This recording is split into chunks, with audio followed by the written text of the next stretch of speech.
Kebengnai bodol ebate alka bodol ni bukhakte kasha batanya kri ni bagai Chongmari ni Swkangno Kwplai wngkha Bishalgarh Municipal Council ni BJP Khorokchiba Batainairok Srang Shalo nomination runa ni paithak shalobo Kebengnai bodol ni bukhakte kebo Khoroksa Batainai phano nomination bulaya pharnai kri ni bagai paithago BJP bodol ni Batainairok no Kwplai wngsinai hwnei wngkha srai phiaba yakshi bodol CPIM te Congress bodol ni bukhakte Kebengnai bodol ni adongrok no sigri sokrote reging khlaijangmani tisajaka koksil samung CPIM te Congress bodol ni koksil samung no baseless hwnei phirok mungrukha Bishalgarh BJP model ni Asokphang Susanto Dev Kebengnai bodol CPIM te Congress ni kwmakha public support aboni bagai Khoroksa phano batainai basari manliya CPIM te Congress hwnei koksil samung tisaka BJP Yuba Morcha ni Asokphang Nobodol Bonik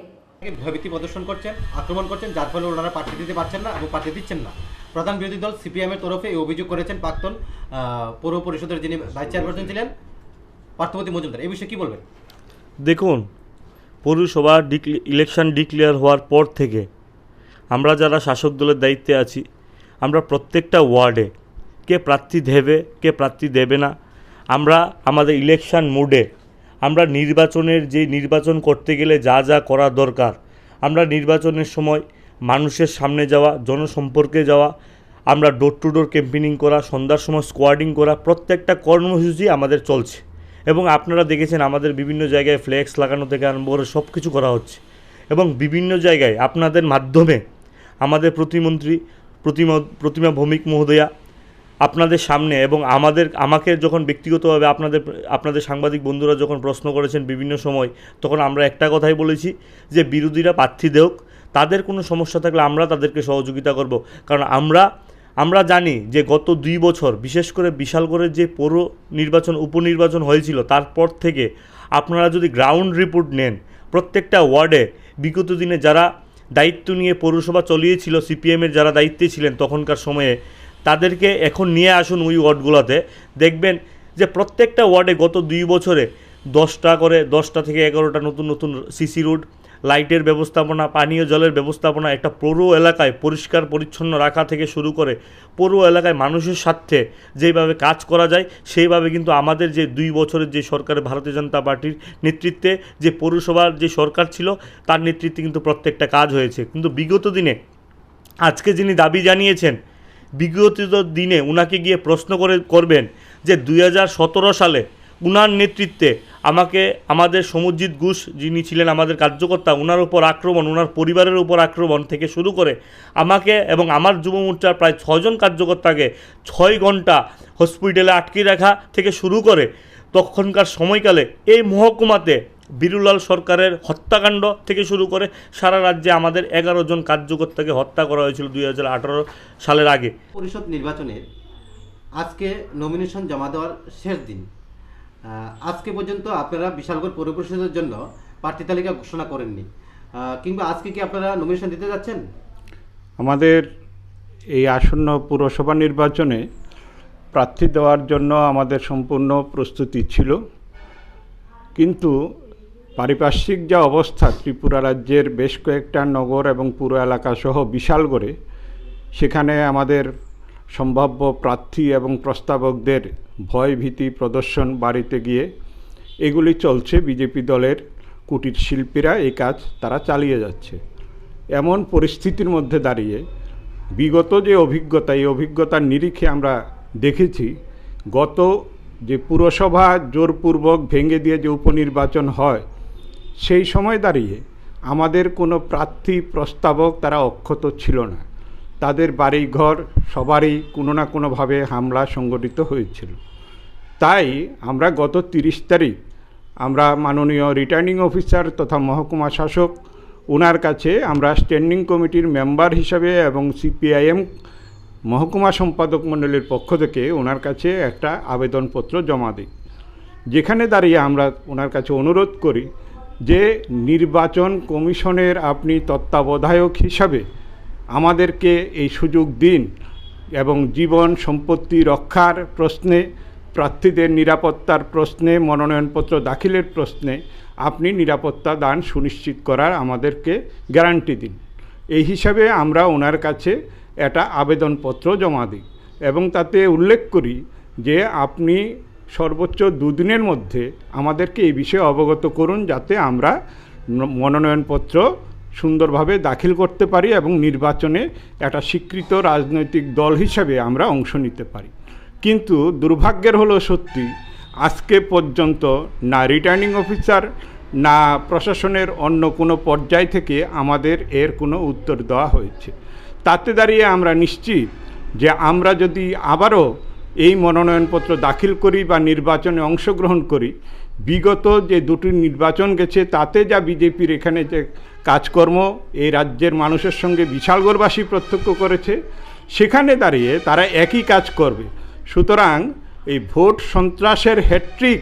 যাতে তারা আর না করতে পারে, মানুষের জীবন সম্পত্তির ক্ষয়ক্ষতি যাতে আর না হয়, তার জন্য আমরা এটা সিদ্ধান্ত নিতে বাধ্য হচ্ছি যে হয়তো আমরা নির্বাচনের আর যে কয়েকটা ঘন্টা বাকি আছে সেই সময় হয়তো আর আমরা এই অ্যাসুরেন্স না পেলে আমরা মনোনয়নপত্র দাখিল করতে যাব না। দেখুন, এখন পর্যন্ত আমরা প্রস্তুত যে প্রার্থী দেব, কিন্তু বিজেপি শাসক দল যেভাবে নীরব সন্ত্রাস চালাচ্ছে, তো ক্যান্ডিডেট প্রপোজার পিছিয়ে যাচ্ছে যখন, কারণ বিভিন্ন ওয়ার্ডে গিয়ে গিয়ে ওদেরকে নীরব সন্ত্রাস চালাচ্ছে, এদের ওপরে মুখ খুলতে পারছে না। তাই এই পরিস্থিতিতে আমরা জাতীয় কংগ্রেস আপাতত বিশালগড়ে মনে হয় না প্রার্থী দিতে পারবো। আর এসপি, এসডিএম, ডিএম তারা প্রশাসন যে ভূমিকাও আমরা সন্তুষ্ট নয়। তারা টুটু জগন্নাথ, ওই প্রশাসনিকভাবে আপনারা কোনো সাহায্য পাচ্ছেন না? একদম না, সাহায্য পাচ্ছি না। এসডিএম অফিসের সামনে, এসডিএম অফিসে কোনো নিরাপত্তা নেই। তারপর কি করে SDM office, returning officer SDM, সেখানে আমরা কি করে প্রার্থীরা যায়, গিয়ে প্রার্থী দেবে? তারা অনেকে পকেট চেক করছে, কে কোথায় যাচ্ছে, এইভাবে একটা নীরব একটা সন্ত্রাস চালিয়ে যাচ্ছে এসডিএম অফিসে। তাই আমরা শেষ পর্যন্ত সিদ্ধান্ত নিতে বাধ্য হয়েছি যে না, প্রার্থী দেব না। হ্যাঁ, গণতন্ত্রের কণ্ঠরোধ করেছে এই শাসক দল, তাই আমরা এবার প্রার্থী থেকে বিরতি থাকতে হচ্ছে। আপনাদের এই নতুন করে দায়িত্ব পাওয়ার পর বিজয় সিনহা দায়িত্ব পেয়েছেন প্রদেশ সভাপতি হিসেবে, এরপরে প্রথম ইলেকশন হচ্ছে, সেখানটায় আপনারা বিশালগড়ে প্রার্থী দিচ্ছেন না, এটা কি সাংগঠনিকভাবে কোনো একটা দুর্বলতা প্রকাশ পাচ্ছে না? না, সাংগঠনিক দুর্বলতা প্রকাশের কিছু ব্যাপার নেই। কারণ যখন কর্মীরা তার জীবন আগে, তার জীবন রক্ষার্থে তারা পিছিয়ে গেলে এটা তো সাংগঠনিক কোনো দুর্বলতা নেই। আমাদের কোনো বুথে জাতীয় কংগ্রেসের কোনো লোক নেই, কোনো ওয়ার্ডে লোক নেই, এমন তো হয় না। আপনারা দেখছেন চারিদিকে, শুধু বিশালগড়ই না, বিভিন্ন পৌরসভাতেও প্রার্থী দিতে পারছি না আমরা কংগ্রেস, কারণ এই নীরব সন্ত্রাসের পরিপ্রেক্ষিতে আমরা দিতে পারছি না। এতে বিরোধী সেনা তো চেষ্টা করছেই, কিন্তু আমরা কর্মীরা যদি না পাই, আমরা তো সব নেতারা তো আর পুরসভাতে দাঁড়াবো না। কর্মীরা না এগিয়ে আসলে, এই সন্ত্রাসের প্রতিরোধ না করতে পারলে তো সম্ভব হচ্ছে না আমাদের প্রার্থী দেওয়া। অ্যাকচুয়ালি আমাদের প্রস্তুতি তুঙ্গে আমরা আমাদের যে মনোনয়নপত্র পেশ করেছি, এটাতে আমরা ট্রেলার দেখিয়েছি। আমরা আগামী দিনে পৌরসভা নির্বাচনে যখন আমরা জয়ী হব, আমাদের প্রার্থীরা মানুষের জন্য কাজ করবে এবং বিশালগড় পৌর এলাকাকে আরো সুন্দর করে তুলবে, সে দিশায় আমরা কাজ করছি। এখনো পর্যন্ত যতটুকু খবর, অসমর্থিত সূত্রে বিরোধীরা কেউই মনোনয়ন দিচ্ছে না, সেই জায়গায় আপনারা এককভাবে জয়ী হয়ে যাচ্ছেন, ব্যাপারটা কিভাবে দেখছেন? না, অ্যাকচুয়ালি আমরা চেয়েছিলাম ভোট হোক, বিরোধীরা প্রার্থী দেখ,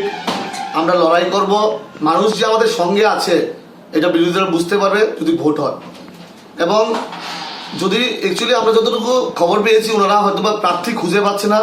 প্রার্থী দেওয়ার জন্য, যদিও দেয় ওনারা প্রার্থী, ওনাদের জামানত বাজেয়াপ্ত হবে, সেটা আমি প্রথম দিন থেকেই বলেছি। এবার আমরা কনফিডেন্ট যে আমরা পৌরসভা গঠন করে আমরা মানুষের জন্য কাজ করব। রাজ্যের প্রধান বিরোধী দল সিপিআইএম অভিযোগ করছে সন্ত্রাসের জন্য তারা তাদের যে প্রার্থী বা যারা প্রস্তাবক নমিনেশন দিতে ভয় পাচ্ছে, সেই জায়গায় আপনাদের দিকে সন্ত্রাসের অভিযোগ করছে, ব্যাপারটা কিভাবে দেখছেন? না, অ্যাকচুয়ালি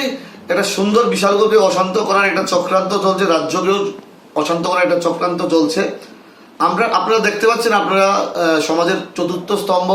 আপনাদের লেন্সের মধ্যে সব কিছু ধরা পড়ে। আমরা কিন্তু এরকম আমরা প্রথম দিন থেকে আমাদের কেন্দ্রীয় মন্ত্রী থেকে শুরু করে, আমাদের মুখ্যমন্ত্রী থেকে শুরু করে, আমাদের রাজ্যসভা থেকে শুরু করে প্রত্যেকটা নেতৃত্ব বলেছে বিরোধীরা প্রার্থী দেখ, কিন্তু ওনারা হয়তো প্রার্থী খুঁজে পায়নি, তাই সন্ত্রাসের কথা বলে এটাকে ধামাচাপা দেওয়ার চেষ্টা করছে।